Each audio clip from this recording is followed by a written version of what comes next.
todos, a todas. Estamos aqui para mais um evento do Corecon Mulheres. Eu sou Fernanda Della Rosa, conselheira do Corecon São Paulo, e tenho o prazer de fazer a abertura deste evento, que foi um ciclo de palestras sobre o que pensam as mulheres economistas.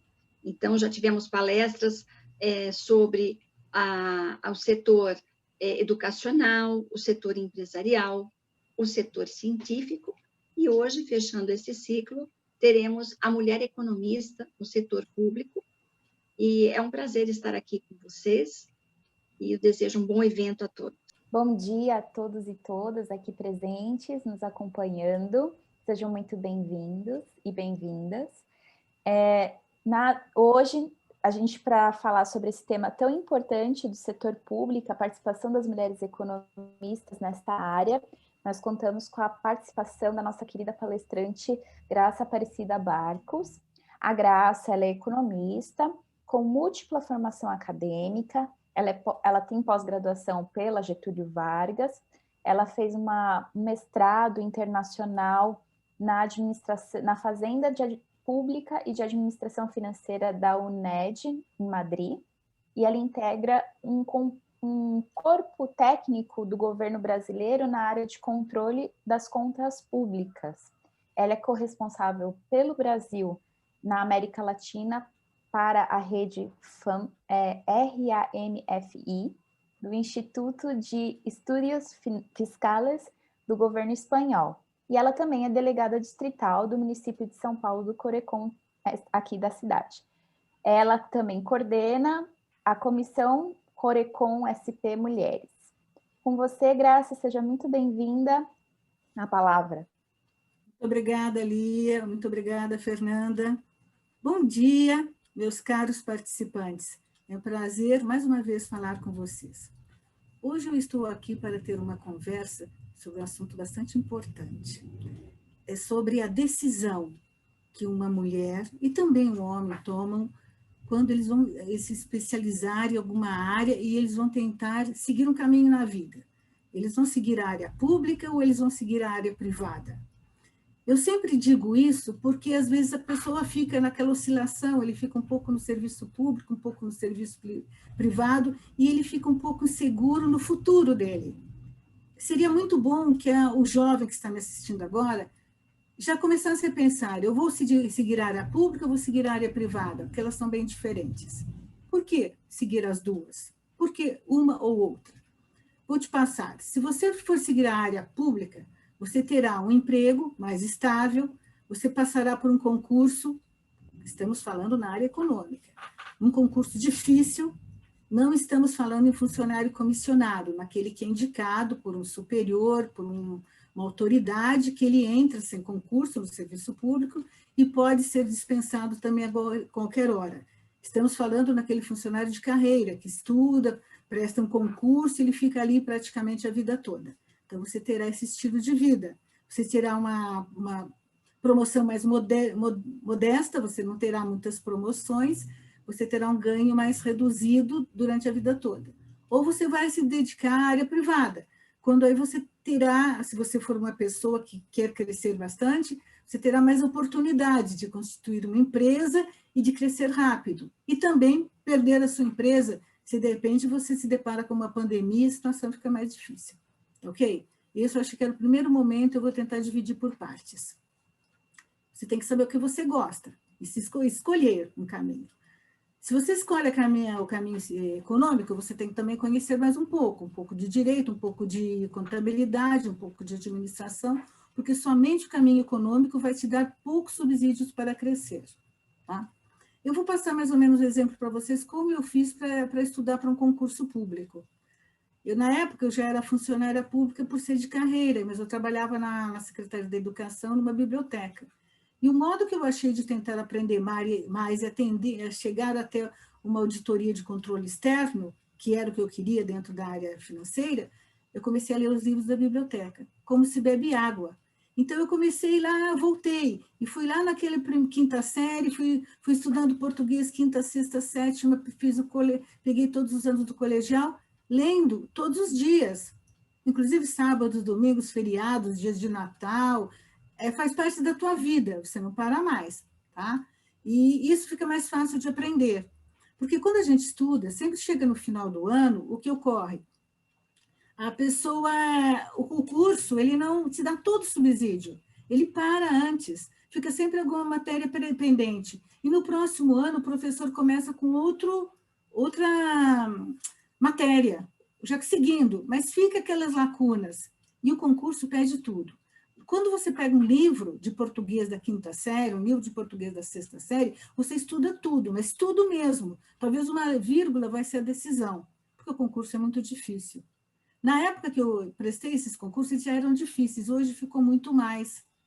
Te explico isso porque, num dos últimos que nós tínhamos 133 vagas para 83 mil candidatos de nível superior, com algumas pós-graduações, mestrado, doutorado, pós-doutorado.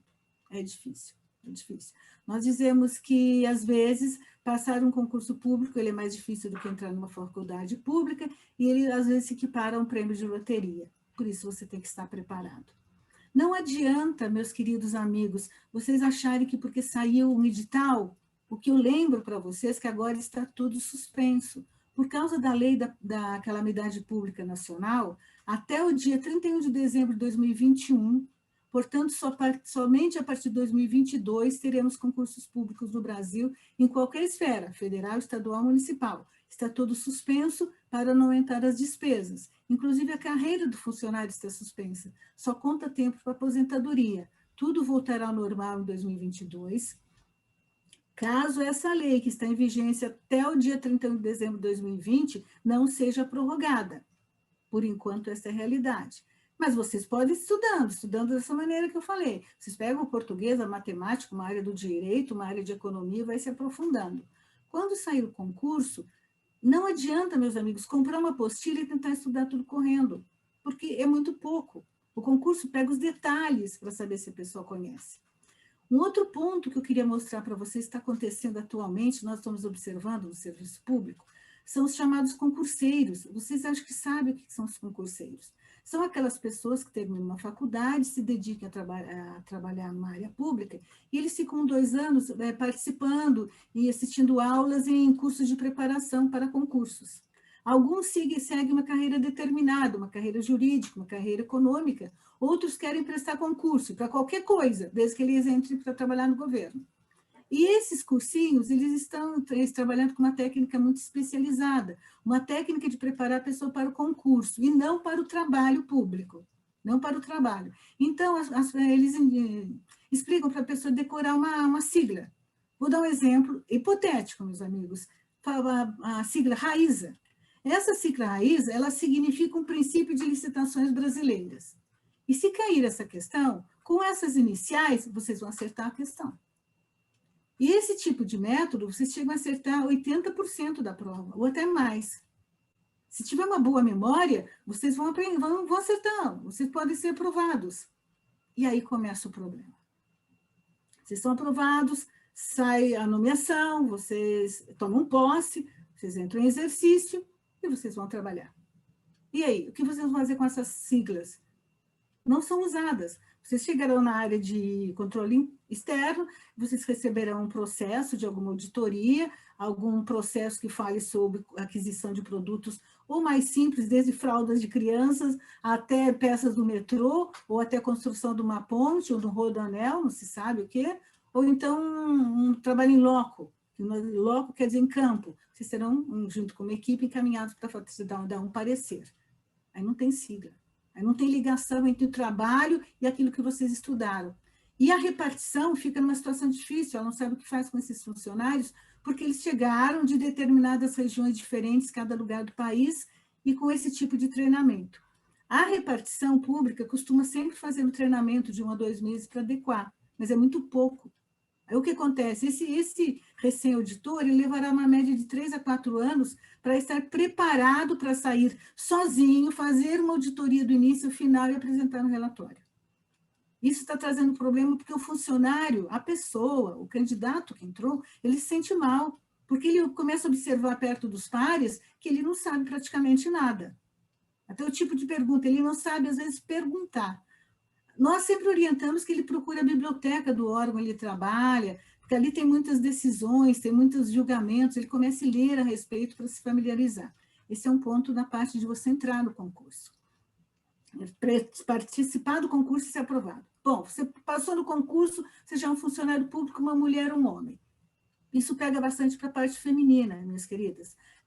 Você vai escolher, então esse aí é difícil. Ou você escolhe uma área federal, estadual, municipal. Deixando bem claro, se você está na área federal, você pode ser mandado trabalhar durante a sua vida profissional no país todo. Você tem aberto todos os nossos estados, todos os nossos limites do Brasil. Se você está no estado, você fica fechado no limite daquele estado. E se você está no município, você fica fechado nos limites daquele município. Se você for casado, uma mulher, um homem, com um militar, você tem a possibilidade de ser puxado, assim, num concurso de remoção para trabalhar com o seu cônjuge, para não dividir a família. É um caso que acontece. Nós, mulheres, somos poucas na área econômica do Brasil. Eu tentei procurar se eu encontrava dados de mulheres economistas que trabalham no governo, mas não na área somente no governo, mas que trabalhem na área econômica dentro e atue. Porque às vezes ela é uma economista, trabalha naquela repartição, mas não atua, que atue nesse segmento, e eu não me localizei. Bom, aí o que ocorre? A pessoa escolhe um concurso, ele está aqui morando em Guarulhos e fala, nossa, saiu um concurso para auditor lá no Pará, e eu vou prestar. Ele apoiar, aprovado lá no Pará, ele fica feliz, a família também, ele vai para lá. Aí começa a situação que quando eu comecei, e na minha vida profissional, poucas vezes me disseram alguma coisa sobre isso. Então, acho importante passar para vocês. Aí ele vai para lá e ele tem que pensar, ele vai deixar a família dele, ele vai deixar os amigos, o clube que ele frequenta, todo o seu rol de amigos desde a infância. Aí você vai me dizer aí, você que está me assistindo, não tem problema, tem ponte aérea, eu mando WhatsApp, eu mando mensagem para eles, eu sempre estou aqui. Meus amigos, aí vem a parte financeira que eu quero falar para vocês. Se vocês forem trabalhar um concurso de pico, um concurso de alta cúpula do governo, vai ser mais ou menos uma média de 15 a 20 mil inicial. E dentro da profissão você não cresce tanto, é difícil crescer, não é fácil. Você recebe essa importância, você recebe 20 mil, eu te fiz um cálculo, mas você, em 5 mil, você tem tributos, você tem a previdência social, você tem o plano de saúde, então você vai ficar com 15 mil. Não, 15 mil é bom. Você pensa, eu tenho minha família, então vamos afastar. Nós somos economistas, vamos afastar 5 mil. E você vai ficar com 10 mil livres. Aí você é um economista muito dedicado, você vai guardar esses 10 mil. Então, eu fiz o cálculo a seco, sem tirar juros, aplicações, pensando na nossa Selic de 2%. E você vai guardar esse dinheiro durante 35 anos, quando você vai se aposentar. Eu fiz o cálculo, dá mais aproximadamente uns 4 milhões, um pouco acima. Olha que beleza, eu tenho 4 milhões agora quando me aposentar. Por que eu te digo isso? Porque o funcionário público não tem fundo de garantia. Do jeito que você entra, quando você sai, talvez você receba uma festinha dos seus amigos. Ou um adeus, ou até mais a gente se fala. E termina aí, porque nós não temos fundo de garantia. Nós temos a estabilidade, que eles entendem que recompensa. E vocês têm os 4 milhões. Então, se vocês têm essa ideia que, quando vocês se aposentarem, vocês terão 164 imóveis, 3 fazendas com umas 2.000 camisas de gados, um jatinho particular para você passear, ou você gostaria de estar na Europa uma vez por mês, usar os melhores restaurantes e frequentar os resorts aqui no Brasil. Meus amigos, funcionário público não fica rico. Nunca vocês vão chegar a essa conclusão, não vou ter isso na sua vida. Nunca. Nós tivemos até um caso que aconteceu ontem com a Polícia Federal, acho que vocês ficaram sabendo, que a Polícia Federal estava buscando por um servidor público aposentado, porque eles detectaram no cruzamento de informações que existia no patrimônio dele 400 milhões e mais de 160 imóveis. O que a Justiça fez? Bloqueou toda essa importância para que ele explique de onde veio, porque é impossível. Se você não é um funcionário público, você trabalha na área privada, você tem essa oportunidade.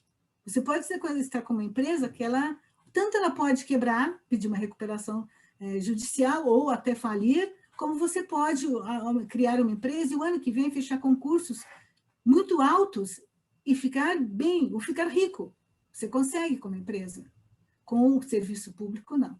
E o funcionário público, ele não pode ter uma empresa. Ele pode participar de uma empresa, mas não na direção da empresa. Ele não pode ter esse vínculo por causa dos contratos entre empresa e governo, pode ter troca de informações, então não pode. É um ponto que a pessoa precisa pensar. Porque às vezes ele presta um concurso para ganhar 3 mil, ele fala, que bom, eu vou ganhar 3 mil, e muda lá, voltando, por exemplo, lá para o Pará. Só que ele vai ganhar 3 mil reais lá no Pará. Ele vai ficar 1 ano, 2, 3, 4... Aí começa a bater a solidão, a falta das pessoas, ele vai para um ambiente diferente, ele deixa tudo, ele começa uma vida nova, né? E o pior é quando ele vai chegando na época da aposentadoria. Porque quando vai chegando na época da aposentadoria, quem foi mais novo levou a mulher e os filhos ficaram por lá, os filhos se casam, ele se enraiza. Mas 90% sonha durante esses 35 anos voltar para o ninho. O que a gente observa, eles comentam, vamos deixar passar essa fase da nossa vida, eu vou trabalhar bastante, eu vou me especializar, porque o trabalho existe, tem muitas pedras no caminho, e precisa muito conhecimento. Mas quando tudo terminar, eu vou comprar uma casa, eu vou voltar lá para a minha cidade, que eu deixei, e na cabeça dele a cidade ficou igualzinha, esperando ele voltar. E quando passa os 35 anos, ele retorna. Chegando lá, ele compra a casa, e ele vai observar o seguinte, os pais se foram, já faleceram. Alguns irmãos também se foram, estão mais. Os prédios foram demolidos e tem outros. E os vizinhos, meus amigos, não os conhecem mais. Esse linho não existe. Esse ninho sumiu no decorrer do tempo. E aí o funcionário pensa, para onde eu vou buscar o ninho?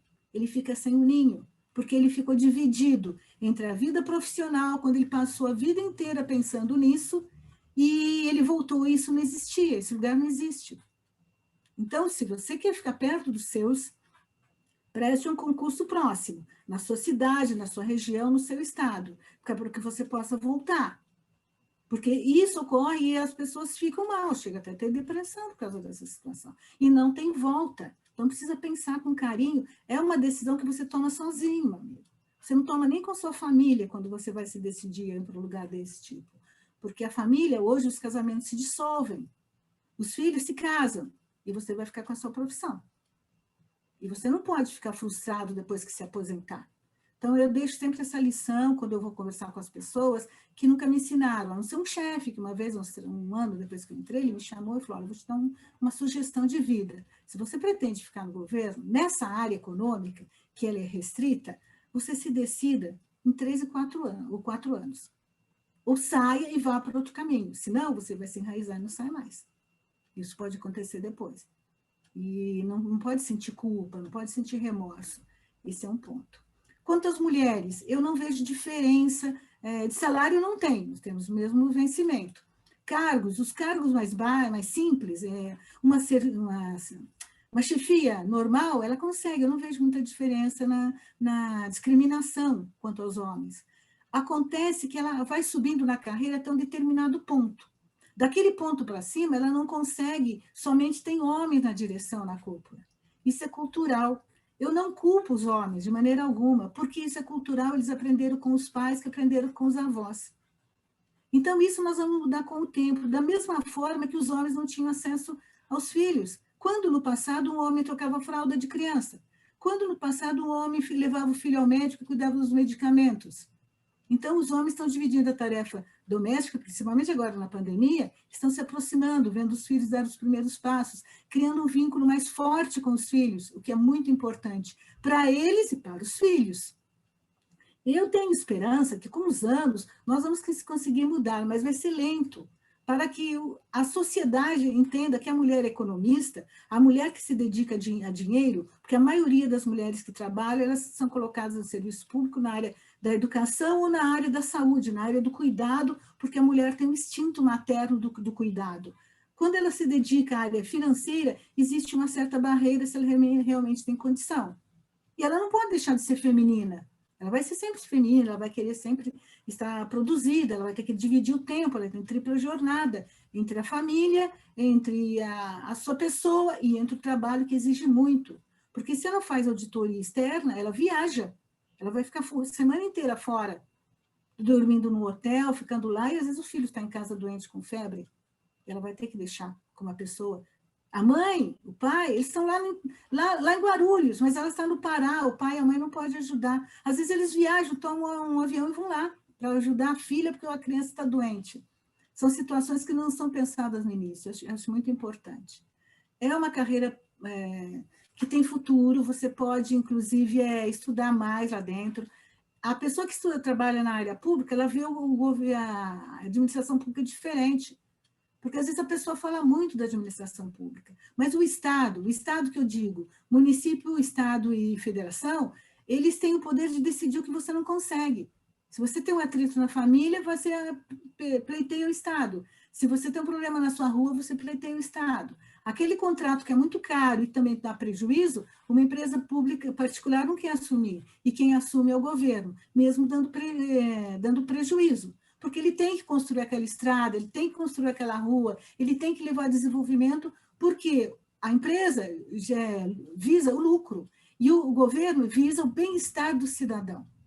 Atualmente, nós está melhorando muito a qualidade do serviço público com as avaliações. Nós somos muito avaliados, nós queremos saber o que a sociedade faz para nos ajudar. Existe também fiscalização online, a sociedade nos ajuda nesse ponto. E nós precisamos do retorno de vocês para poder melhorar.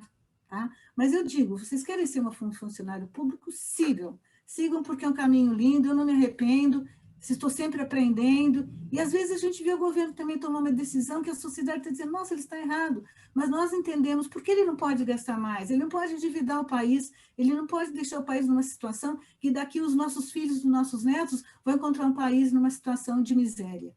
Tá? Nós não podemos, nós temos que pensar nas gerações que vêm depois. O país não pode gastar mais do que ele tem, do que ele recebe. Ele só recebe tributo, o que nós pagamos, que é o que sustenta a administração que volta para nós, tá ok? Eu não sei se eu consegui passar minha mensagem, se eu estourei meu tempo ou não, porque eu estou olhando só para vocês aqui, dando um tchauzinho. Eu estou aberta aqui às perguntas que vocês quiserem sobre a área de setor público, da parte feminina, da parte masculina, de concurso. Se vocês não quiserem falar no ar, não falar no chat, mandar uma pergunta para a gente, vocês podem mandar também um e-mail, vocês podem mandar um e-mail para a presidência do Corecon, para a imprensa do Corecon, pode entrar em contato na nossa página, agora nós temos uma página dentro do site do Conselho. O que nós queremos é que vocês sejam felizes e que nós, economistas, consigamos ajudar. Nós temos muito a oferecer. Veja bem que eu conversei com vocês sem usar o economês, que é muito difícil. Eu conversei com vocês na linguagem comum, e é isso que o economista tem que fazer. O economês nós usamos na hora de analisar os índices, mas não com a sociedade. Muito obrigada, estou à disposição. Um abraço. Obrigada, Lia. Parabéns, Graça. Muito bom ouvir você, tamanha propriedade e o tempo, né, a experiência que você tem no setor, a atuação que você faz é muito significativa. Eu vou ler aqui um comentário, na verdade, que tem uma pergunta feita pela nossa querida professora Vivian para você, Graça. Obrigada, Olá, Graça. Lia. Olá, Graça. Gostaria de saber o que você acha do teto do funcionalismo público de 39 mil e as suas polêmicas, que envolve desde a incorporação salarial, que faz com que, apesar do teto, muitos ganham mais do que isso, e o salário inicial em várias carreiras, que já inicia com salário acima de 15 mil, como fica a carreira e a meritocracia? Lembrando que a maioria dos funcionários não se enquadra nessa faixa salarial. Então, qual a sua opinião a respeito? Vivian, muito obrigada pela pergunta. Um abraço, nossa grande amiga, professora, palestrante aqui do Conselho Regional de Economia. Vivian, tem duas posições. Você está correta quanto a esse teto que existe dentro do funcionalismo e também dessas incorporações que os funcionários têm. Nós temos que entender que esses funcionários, eles são a minoria dos funcionários públicos. Nós não estamos falando da massa que leva as repartições, leva a economia em frente. Se amanhã ou depois o nosso ministro da Economia ficar doente e se afastar, não para o sistema, ele continua funcionando. E são os funcionários públicos de carreira que levam, aqueles que estão há muitos anos. Então, essas gratificações, eu não aprovo, eu acho que elas não deveriam existir. Mas elas são incorporadas devido à carreira. Esses funcionários que já têm, ele é um ato jurídico perfeito, está incorporado, inclusive, na aposentadoria deles. Isso pode valer para quem entrar depois. Isso é um direito adquirido, ninguém tira. Isso vem com a história do país. Tá? Agora, quanto ao teto. O teto é algo muito complicado. Ele é alto, sim, mas nós temos elevadas cabeças dentro do governo. São pessoas de um conhecimento que incrível. Eu tenho comigo colegas profissionais que eles são orientadores em várias faculdades no exterior. Eles viajam uma vez por mês, mais ou menos, pago pela universidade, eles vão para os Estados Unidos, eles vão para a Europa, para vários países, para a Alemanha, para orientar cursos de especialização. Se eles estivessem trabalhando numa área particular, se esse gestor público com conhecimento que tem, estivesse dando um apoio tributário dentro de uma empresa, ele ia ganhar no mínimo 2 a 3 vezes. E é o que eles falam muitas vezes. Eu estou me esforçando aqui no governo e o meu conhecimento valeria muito mais. Por isso que eu falo que é necessário que a pessoa se dedique. Porque se ele acha que não está bom, ele não pode mudar naquela altura. Tá? Também ocorre quando a pessoa é muito eficiente, outros países estão levando nossos funcionários, como vocês sabem. Principalmente nossos engenheiros, nossos matemáticos estão indo embora. Porque quando eles observam, por exemplo, nós estamos falando aqui, nós estamos fazendo o trabalho, e como vocês sabem, eu faço trabalho científico. Essa noite eu fiquei até 1h da manhã atendendo um trabalho que nós estamos fazendo para o governo da Espanha, unindo toda a América para umas decisões da Covid a partir de janeiro. E eles queriam a minha opinião dentro do Brasil, do que estamos vivendo, e sugerindo o que seria bom para eles. Eles vão observando, e às vezes grandes empresas e outros governos, eles solicitam dos órgãos internacionais o nome de funcionários públicos daquele país para participar em negociação de comércio. E eles fazem um convite irrecusável para a pessoa. E aí, quando a pessoa vai embora. Se eles fixarem um valor mais baixo, nós vamos ter uma diminuição muito grande na qualidade do funcionalismo. E quando o governo de um país não está equipado, a gestão piora, e quem é atingido é o cidadão. Nós fomos punidos pela ONU, pela Organização Internacional Americana, por não ter escolas de governo. O Brasil paga uma penalidade por isso. Por isso nós temos escolas de governo em todo lugar. Vocês sabiam que o metrô tem uma universidade dentro do metrô para formar? Como também tem no McDonald's, tem uma universidade. Nós temos escola de governo, para deixar o funcionário preparado, porque não existe faculdade para isso. Não existe uma faculdade que você pensa assim, eu vou trabalhar no controle interno, vou fazer uma faculdade de controle interno. Não existe, você vai aprender na prática. O funcionário é muito caro para o governo. Essa é a minha posição. Eu vejo com certa cautela, mas concordo plenamente com você. Um abraço, muito obrigada. Graça, tem várias perguntas agora para você aqui do público. Que bom, muito obrigada, meus amigos. Quero que vocês aprendam. Próxima, eu acho que ela se enquadra muito no que você acabou de trazer, mas eu acho que você pode aprofundar um pouco, dada a sua própria fala, né, a sua palestra.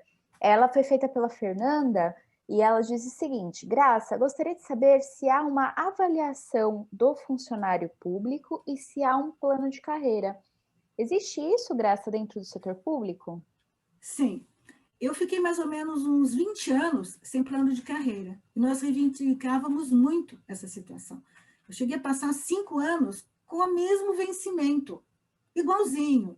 Então, se o funcionário se dedicava mais ou menos, não tinha diferença. Foi quando surgiu, e que vocês sabem, aquele jargão que o funcionário não trabalha. Só que agora tudo mudou. Agora mesmo, meus amigos, eu estou estudando a beça, porque eu tenho uma prova de avaliação. Todos os anos nós passamos por essa prova. Eu já passei pela minha autoavaliação. Na instituição que eu trabalho, nós temos a avaliação 360, que é muito boa.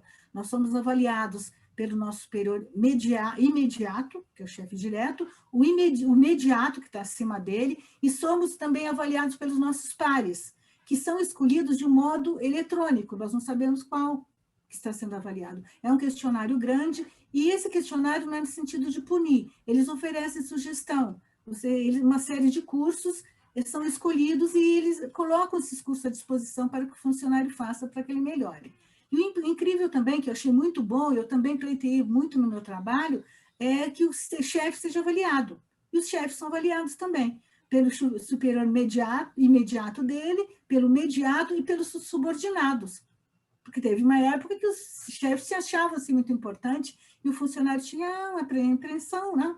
Eu vou reclamar, ele fica nervoso. Agora, ele não sabe quem que vai avaliar. Ele tem 10 funcionários. Quem será que vai ser escolhido? E será que ele não tratou muito bem? E na hora da avaliação ele vai falar. Tá? Ele tem uma média, ele tem que atingir uma média X para ele conseguir, depois de uns anos, ter uma promoção, a média de 2 a 3 anos, dependendo da organização. E depois ter uma prova. Para um aumento maior, é mais ou menos assim, tipo, vamos dizer, uns 10%, ele tem que passar por uma prova, ele tem que levar vários cursos que são feitos lá dentro, e são feitas avaliações com média 7, e depois tem uma prova teórica e prática. Ele vai passar, ainda não está em vigor, nós estamos esperando, ia ser mais ou menos em 21, mas a pandemia está no meio, mas o curso está correndo. Então, eu já gravei tudo, eu estou estudando, e no meu caso, eles mandaram muita coisa em inglês, e eu me familiarizei muito com o espanhol. Eu estou sofrendo um pouco. Falei, meu Deus, agora acho que eu vou ter que voltar a estudar inglês. Estudei, me formei, mas não pratiquei. Então, agora está vindo de que lá de ponta, que é a parte melhor, da parte de organização, de relacionamento, para que o nosso trabalho seja ágil. Então, existe sim. Muito obrigada pela pergunta. Essas perguntas que eu vou fazer agora, Graça, que são duas, elas foram feitas pelo Pedro Afonso, e a intenção dele é talvez um pouco mais específico na questão técnica, do trabalho técnico do economista no setor público. Então, você se sinta à vontade a responder ou não, dentro da sua expertise, tá? Eu até falei isso para ele. Vamos ver se você consegue nos dar uma luz aqui. Eu vou fazer a primeira pergunta e depois eu faço a segunda, tá? Ok. A primeira pergunta é o seguinte, ó. Vamos retomar, em 2021, os projetos Economistas nas Prefeituras e Economistas nas Câmaras Municipais, pois outros profissionais estão elaborando ou dando parecer sobre os orçamentos municipais, que não é uma peça contábil, mas deve ser indutor de desenvolvimento econômico e social, sabendo direcionar recursos. Mas nem todos os municípios podem ter economistas estatutários. Então, pensando na licitação de determinado número de horas mensais de trabalho técnico dos economistas, como mulher economista, você acredita que poderia estar presente nesses projetos? É quase um convite, né? Eu agradeço muito, estou à disposição do que o Conselho precisar de mim, do nosso vice-presidente Pedro Afonso Gomes. Eu digo a vocês o seguinte, a posição da economia dentro do governo. Nós utilizamos os pareceres, eles são mais no sentido de verificar os índices e verificar a parte financeira da empresa, se ela tem condição de realizar aquela obra. O economista ele faz previsão, o que é muito bom. A previsão no governo ela é um pouco complexa, porque depois de 4 anos, nós temos uma previsão, meus amigos. Nós temos uma LOAS, que é a Lei de Orçamento Anual, nós temos a Lei de Diretrizes Orçamentárias, que ela funciona para cada 4 anos, ela é feita todos os anos, nós temos uma próxima lei, e nós temos também o projeto de cada 5 anos, que ele é feito no último ano de governo para os próximos 4, perdão. Eles funcionam muito integrados pela Lei 4.320 de 64. Ele funciona muito bem. Mas quando se faz um projeto, se coloca as prioridades. E nós batemos em 2 problemas.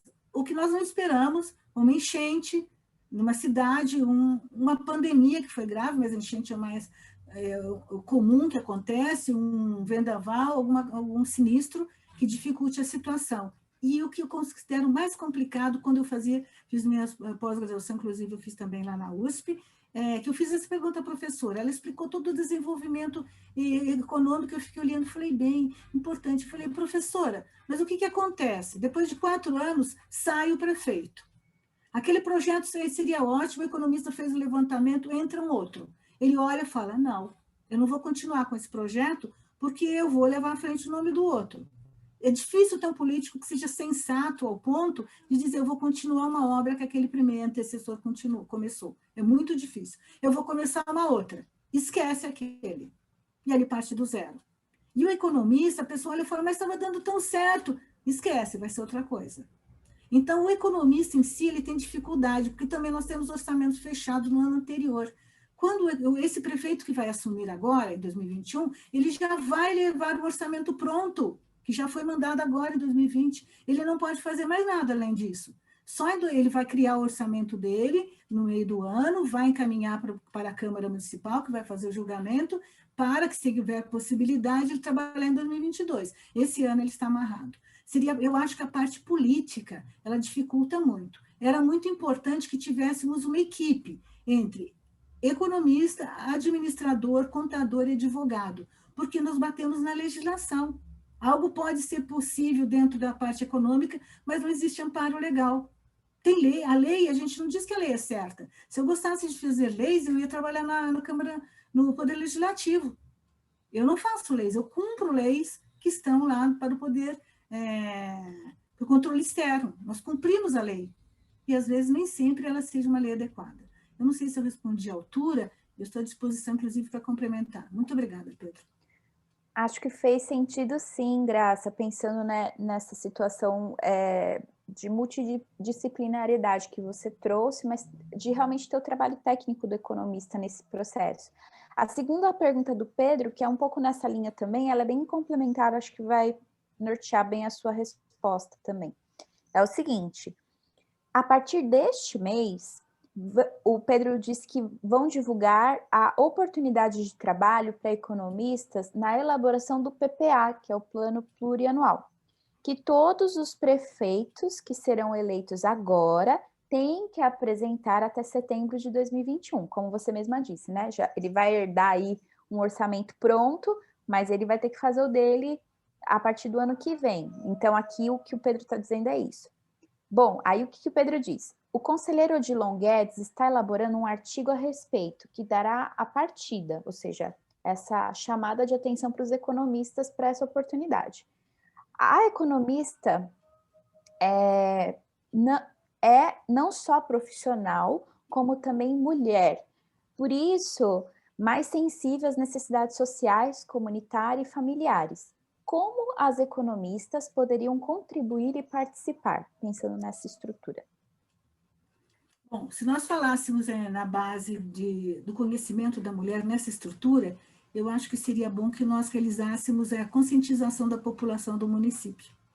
Nós chegássemos mais até a população daquele setor para mostrar, porque não há muito interesse. Eu já participei de audiências públicas, às vezes nós estamos em 20 pessoas, eles não participam, eles não vão saber o que está acontecendo no seu município. E é importante, essa parte financeira é muito importante. Se nós pudéssemos colaborar com o prefeito, nós evitaríamos, meus amigos, que muitos prefeitos fossem caçados. Porque, às vezes, a gente vê um prefeito caçado e fala que ele é, assim, entre aspas, um bandido. E não é, ele é mal assessorado.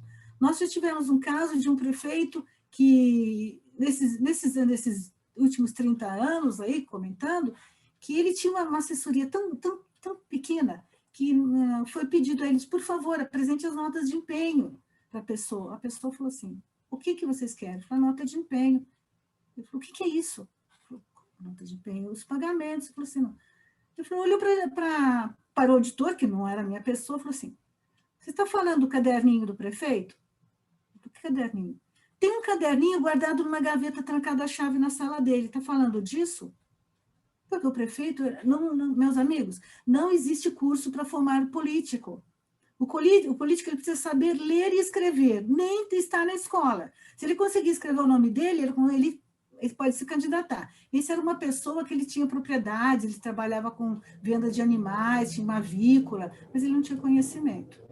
E foi isso que aconteceu. Quando o prefeito chegou, ele foi lá, abriu a sala dele, trouxe um caderninho desse brochura pequeno, ali ele marcava tudo, né? O pagamento do contrato de lixo, ele pagava ali a merenda, né? E não tinha, e foi quando o auditor comentou, mas o senhor não tem as notas? Ele falou assim, não, mas está tudo aqui, olha, eu guardo tudo, os cheques, eu guardo tudo na minha gaveta, quando não pode guardar aqui, eu levo até lá para casa, guardo lá para não ter perigo de acontecer nada. Está tudo muito controlado à chave. E foi que o auditor falou, olha, eu acho melhor o senhor verificar a sua assessoria. O senhor está correndo um risco muito grande de ser caçado. Ele falou, mas eu não estou roubando. Eu falei, não, nós estamos vendo, nós só tem que mudar. E ele foi buscar em outra cidade, ele foi procurar, ele trouxe um corpo inteiro, ele trouxe contadores. E aí o que foi orientado? Volte no primeiro dia de mandato, porque ele estava no começo de mandato, ele tinha uns 2, 3 meses. volte lá e marque tudo. Ele falou, não, mas tem o caderninho. Eu falei, tá bom. Então, agora, baseado nesse caderninho, vai atrás de tudo, vai fazer as notas de empenho, vai prestar contas, e aí vê os tribunais de contas examinando, né? E orientando. Então, não é um caso normal, não, essa é uma exceção. A maioria dos nossos prefeitos não são assim, né? Eles já têm um determinado conhecimento. Mas eu já falei várias vezes nos meus trabalhos, com os meus amigos, que eu acho que todo candidato a cargo público tinha que apresentar um certificado. Ele tinha que fazer um treinamento dentro de uma área de controle, para saber, porque ele se previne. E, às vezes, a gente tem até piedade do político, porque ele está entrando numa confusão imensa por desconhecimento. Nós, economistas, poderíamos ajudar, sim, mas teria que ser uma múltipla formação, porque, às vezes, o economista fala para o prefeito, faça isso, e não tem lei. Ele faz, ele pode ser preso se ele fizer isso. Nós tivemos um prefeito que ele viu as crianças precisando muito, e de remédio, tratamento, ele pegou dinheiro de pagar o contrato de lixo da cidade, e eu fiquei sabendo disso em jornais. Eu não sei nem o estado que foi, eu não me recordo, foi num estado brasileiro. Ele pagou com o contrato de lixo, ele pagou com aquele dinheiro, aí ele comprou todos os medicamentos e o contador disse que comentava com ele, prefeito, não pode, isso é dinheiro de pagar. Ele falou, eu sou o prefeito, eu que assino, estou mandando, você vai comprar os remédios. E ele fez isso, só que a empresa, prestadora de serviço, ficou sem o pagamento. E ele falou, não, ela é rica, ela recebe depois. O que ela fez? Parou de recolher os lixos da cidade. E a cidade virou um caos de lixo, que também traz problemas de saúde. O que aconteceu? Ele foi preso. Ele foi afastado e preso por ter feito isso. E vamos dizer que ele é um criminoso? Ele não é um criminoso. Ele queria ajudar a cidade do modo que ele entendia, mas ele não tinha conhecimento orçamentário, ele não tinha conhecimento das regras do governo. Então, não é todo político que é irresponsável, mau gestor. Ele, às vezes, é mal assessorado. E nós podemos, como economistas, fazer assessoramento junto com o advogado, com o administrador, com o contador. E hoje, mais do que nunca, meus amigos, um especialista em TI, em informática. Porque se ele tem um relatório difícil, eu já encontrei uma pessoa que ela entrou em contato com a nossa repartição, porque de que ela tinha as despesas comuns, aquelas pequenas que têm controle com dinheiro, ele alegava que ele tinha dinheiro com ele e o balanço estava dando negativo, dizia que ele tinha que devolver, que tinha gasto muito. Falei, não, mas alguma coisa errada. Eu falei, o sistema que está errado. Falei, então é melhor o senhor fazer a mão. Né? Faz um documento à mão, faz uma conta de aritmética. Ele falou, porque tem dinheiro. Eu falei, conta, que ainda tem dinheiro. Que não... E chama o técnico de informática urgente e manda arrumar esse relatório, que é o relatório que está com defeito. Ok? Não sei se eu respondi. Obrigada pela pergunta. Nós temos mais 2 perguntas da nossa audiência e, pelo horário, eu vou apresentar na ordem que elas vieram, mas é isso. Aí eu acho que encerramos com essas 2 perguntas e aí damos o devido andamento da finalização da palestra. Pode ser, Graça? Sim. Então, tá bom. Ó, a próxima pergunta também é da professora Vivian. Ela disse o seguinte, ó. Antes da pandemia, participei de um concurso para economista na prefeitura e notei que, na prova, apesar do edital cobrar conhecimentos sobre fundamentos de economia, 90% das questões foram relacionadas à lei orgânica da cidade e à lei de responsabilidade fiscal. Então, será que os organizadores dos concursos não estão formulando editais mal adequados? Ou então, não são transparentes quanto aos conteúdos que serão cobrados nas provas? Será que esses concursos realmente selecionam os melhores profissionais? Pronto, Graça. Olha, o que eu entendo, um economista, somente economista, essa área nossa econômica, realmente, ele não está explícito dentro de uma prefeitura. A pessoa se baseia muito na lei orgânica do município e na lei 101, a lei de responsabilidade fiscal. Então, isso é principal para a prefeitura. No meu entender, se eu fosse elaborar esse concurso, eu, Graça Barcos, eu colocaria aberto para as 4 categorias: economia, administração, direito e contabilidade. Porque, realmente, como que ele vai pedir somente conhecimentos econômicos? O economista chega ali, ele não conhece a lei. E a lei não é ler a lei. É entender as entrelinhas da lei. O que quer dizer? Às vezes, uma vírgula, um inciso, muda tudo. E ele precisa estar aberto. Então, eu acho que deveria existir um cargo mesmo de economista para formar esse grupo de assessoramento das profissões, dessas 5, inclusive com a TI. Somente economista eu não vejo muito como ele pode assessorar o prefeito. Não sei se estou errado, estou falando não no nome da administração, no nome da minha experiência de Graça Barcos. Obrigada. Muito bom. E a última pergunta do Pedro, que tem tudo a ver com esse momento que a gente está passando agora, faltando 3 dias para as eleições municipais, né? Ele diz o seguinte, ó, há cerca de 1.000 mulheres vereadoras no estado de São Paulo, num universo de 5.000 vereadores. Em 2010, quando eu era presidente do Corecon São Paulo, dei uma palestra na União de Vereadoras do Estado de São Paulo e lá foi informado que a maioria absoluta das eleitas ou eram porque eram líderes comunitárias, lutadoras, mas não tinham grande preparo técnico pelas condições geralmente impostas às mulheres. Que tal as economistas mulheres agirem junto às vereadoras para amparar os seus mandatos sem conotação político-partidária? O que você acha, Graça? Eu acho uma excelente ideia. Nós poderíamos, no caso a pergunta veio do nosso vice-presidente, sugerir esse projeto na presidência, que nós fizéssemos esse trabalho no estado de São Paulo. Nós temos 465 municípios, né, no estado de São Paulo, e nós temos como assessorá-los. Porque realmente a mulher ela ainda está numa situação muito precária, principalmente no interior.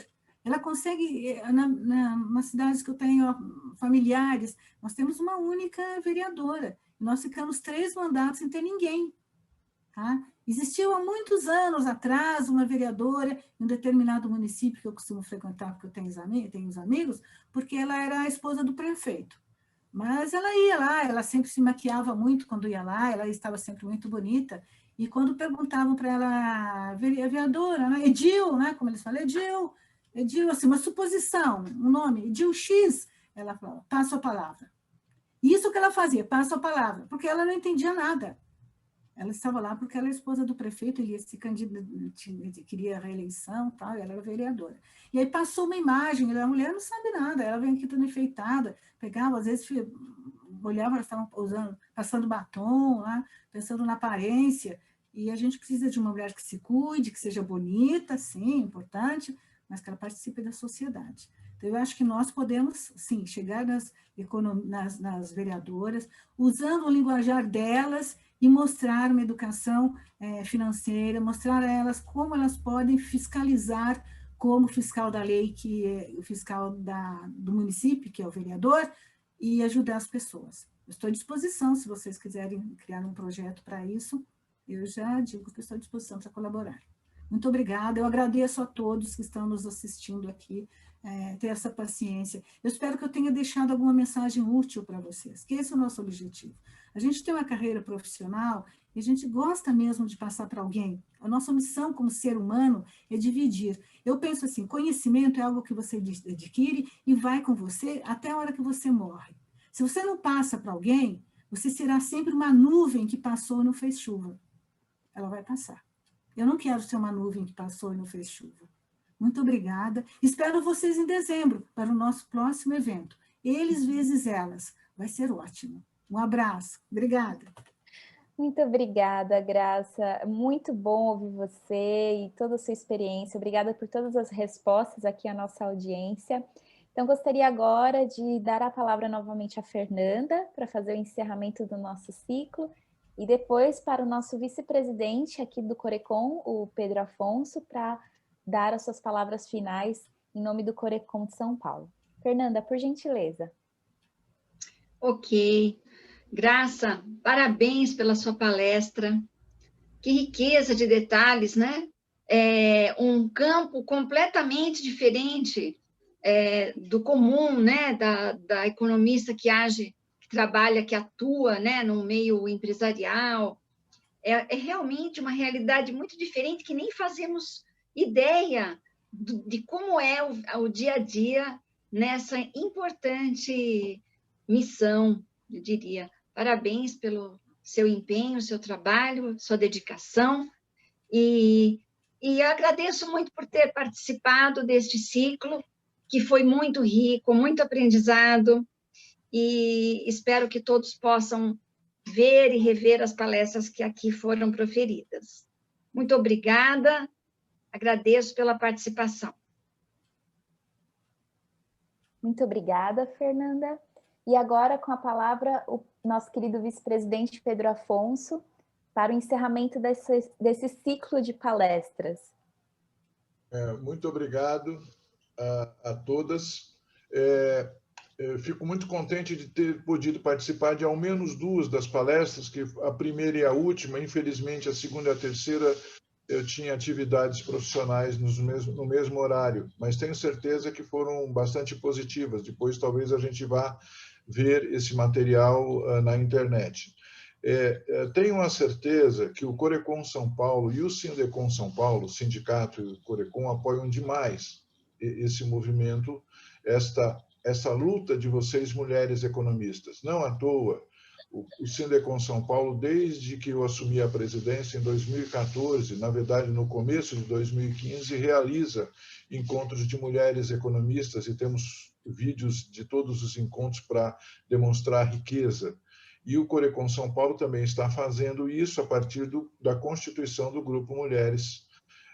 E eu acho que isso só vai elevar a todos. Não esquecendo que, se nós formos buscar nos dados do Ministério do Trabalho, veremos que hoje 54% dos economistas registrados, ou seja, que têm registro em CLT, são mulheres. E que nas salas de aula, aquela antiga figura de ter apenas uma mulher no meio de muitos homens, e mesmo eu que comecei o meu curso na FEA USP em 1978, em que em 60 alunos nós devíamos ter umas 4 ou 5 mulheres, não mais que isso, começando o curso, e isso já passou. É só ir a qualquer faculdade e vocês verão que hoje, se não são maioria em todas as faculdades, eu tenho certeza que são maioria as mulheres na maioria das faculdades. Ou seja, o futuro da ciência econômica e da profissão de economista está muito ligado a estas mulheres que escolheram estudar economia e depois exercer a profissão de economista. Então, esse é um ponto fundamental que o Corecon São Paulo vai, e o Sindecon São Paulo já tem dado mostras, mas ainda falta muito, todo mundo sabe disso, né? Nós ainda estamos engatinhando, mas vamos fazer isto. E vemos também, vejo também que nos diversos setores, inclusive o setor público, que foi a abordagem de hoje, é importante a participação de bons profissionais, sejam eles homens ou sejam mulheres. Infelizmente, o setor público só é lembrado nos momentos de crise aguda, quando se percebe a importância de ter bons profissionais, ser bem aparelhado o setor público para atender a população, especialmente aquela que tem menos recursos, né? E eu acho que este é o momento, então, nosso, agora. Quando eu ajudei a fundar, eu não sou fundador, mas ajudei, por causa do sindicato, a fundar a Associação dos Economistas do Governo Federal, que foi há 7 anos, a gente via a quantidade de mulheres economistas trabalhando já no setor público, e nas diversas questões. Tem uma colega nossa que hoje é conselheira federal, a Mônica Beraldo, que trabalhava avaliando minas. Eu falei assim, você entra na mina para avaliar a mina? Não, eu recebo os dados e a gente trabalha. Eu falei, mas eu queria ver você com aquele capacete para fazer a avaliação dentro da mina, né? Então, nós temos aí isso. E eu acho que todos os projetos, é claro que há sempre limitações de recursos, tanto do Sindecon quanto do Corecon, mas nós temos criatividade, nós temos boa vontade e nós temos muita gente que quer colaborar. E é justamente esse o nosso grande capital, são as pessoas, não é o dinheiro, é o capital. Nosso é este. Então, vamos avante. Naturalmente, vamos participar também do próximo ciclo, eles e elas. Aí a Graça me disse que é eles contra elas. Nós vamos apanhar desse jeito, não tem jeito, viu? Não sei se eu vou aparecer, não, porque eu não gosto de apanhar muito, né? Mas tá bom, gente, brincando um pouquinho, vamos adiante. vamos adiante, sempre crescendo na profissão, e especialmente as mulheres que vão avançar e vão ser a maioria dos economistas logo, logo. Obrigado. Em nome meu e em nome do presidente Bart, que já me ligou, pedindo que fizesse em nome dele também esse cumprimento, tá bom? Obrigado. Obrigado, Lia. Muito obrigada a todas. Então é isso. Agradecemos muito a audiência de vocês. E, por favor, fiquem atentos aos canais do Corecon, o site, né, para ver essas novidades das nossas próximas palestras. E também para reassistir esse ciclo de palestras que nós encerramos agora. Muito obrigada a todos. Tenham um ótimo dia. Ótimo dia para todos. Até logo. Obrigada. Boa tarde. Tchau.